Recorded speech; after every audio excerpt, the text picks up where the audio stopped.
The Brereton report concluded there was credible information of unlawful conduct, the most disturbing of which was the identification of 23 incidents involving 25 Australian Special Forces personnel.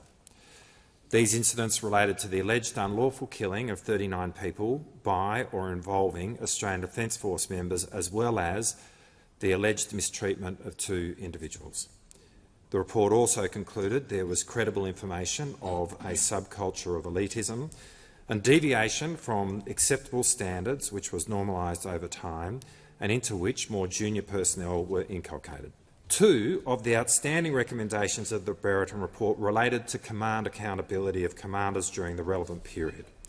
The last step in closing out these 2 recommendations was me writing to relevant commanders about my decision in relation to medals awarded to them as part of their service during periods proximate to the incidents which are at the heart of the Brereton report. I have now written these letters. My decisions on this matter are consistent with the findings and recommendations of the Brereton report, in accordance with obligations owed to the individuals involved, including under the Privacy Act. I am prohibited from disclosing the details and outcomes. This is the final step in government action emanating from the Brereton report. And accordingly, of the 143 recommendations in the Brereton report, 139 of these recommendations are now closed. The allegations which are the subject of the Brereton report are arguably the most serious allegations of Australian war crimes in our history.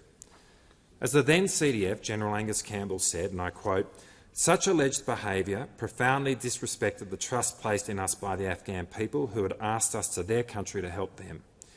It would have devastated the lives of Afghan families and communities, causing immeasurable pain and suffering, and it would have put in jeopardy our mission and the safety of our Afghan and coalition partners. These findings allege the most serious breaches of military conduct and professional values. The unlawful killing of civilians and prisoners is never acceptable." End quote. This will always be a matter of national shame.